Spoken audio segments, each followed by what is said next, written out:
선생님 궁금한 게 수술 경력이 오래됐고 상담을 충분히 해서 이런 방향으로 하면 좋겠다 하면 담당 의사 선생님 말을 따르는 게 좋은지 아니면 자기 개인 의견이 맞는지 궁금합니다.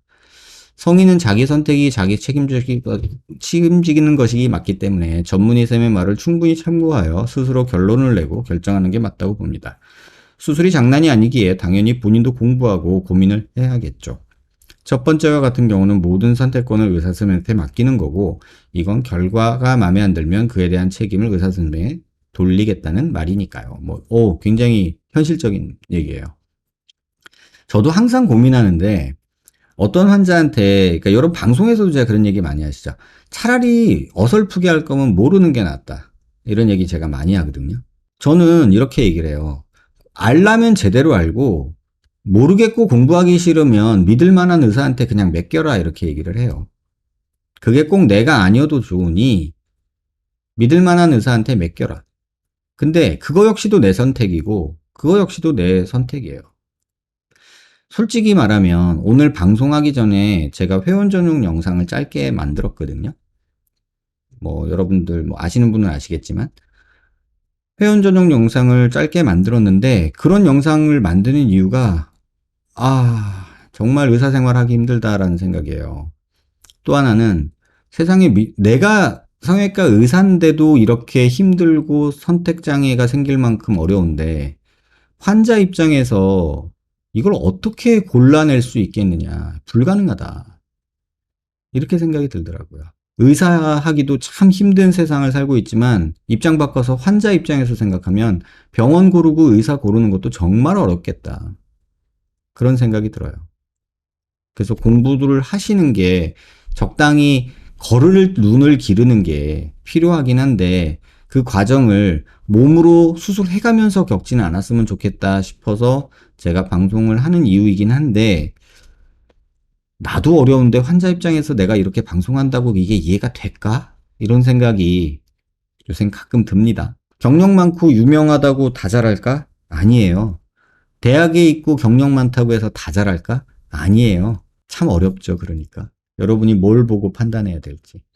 하지만 간단한 것들은 있어요. 예를 들면, 일반이냐, 전문이냐. 전문의가 일반이보단 낫겠죠. 그래도 공부를 더 했으니까.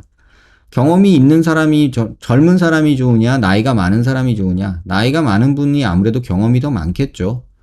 또는 이 수술, 저 수술, 여러 수술을 함께 하는 의사냐, 아니면 자기가 전문하는 분야만 하는 의사냐에 따라서 또 구분하면 그래도 자기 전문하는 것만 하는 의사가 좀 더 많이 더 해봤겠죠. 이런 상식선에서 생각할 수 있는 얘기들이 있잖아요. 근데 우리 사람이잖아요. 그러니까 그런 상식으로 판단하는 사람들보다요.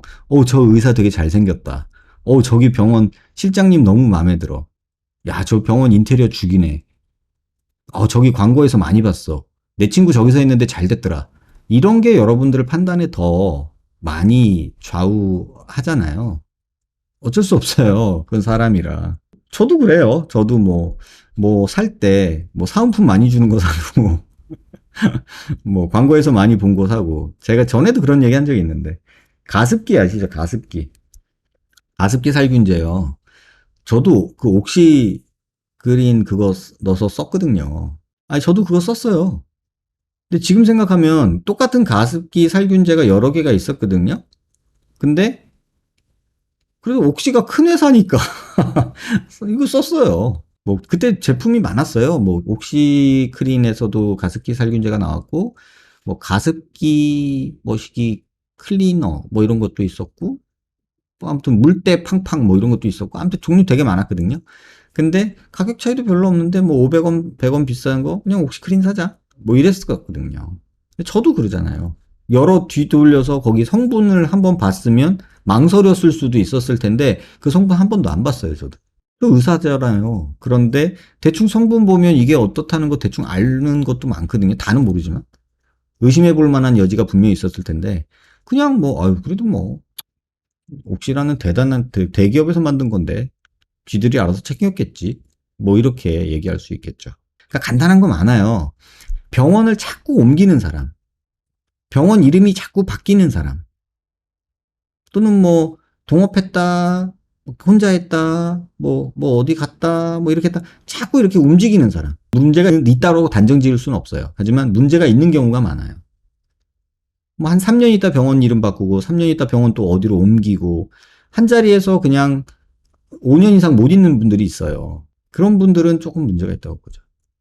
근데 한 자리에서 꾸준히 뭐 한 5년, 10년 그냥 쭉쭉 가시는 분들 계시거든요.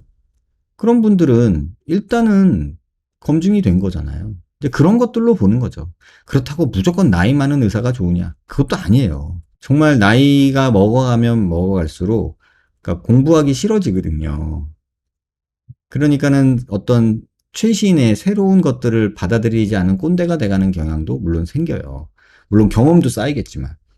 근데 보면 아주 나이 많으신 분들은 옛날 방법으로 아직도 하고 있는 거 보면 좀 답답한 것도 있고요. 뭐 제가 존경했던, 제가 수술 배우고 다녔던 그 선생님이신데 요새 하시는 거 보면은 제가 볼 때 조금 저건 좀 아닌 것 같은데 이런 부분도 있거든요. 그런 귀가 열리지 않은 나이 드신 분들도 있을 수 있죠. 그러니까 무조건 경험이 많다고 나이 많이 먹었다고 또 그 사람이 좋을 거다. 이런 것도 아니죠. 그러니까 아까 말씀드린 게 그거예요.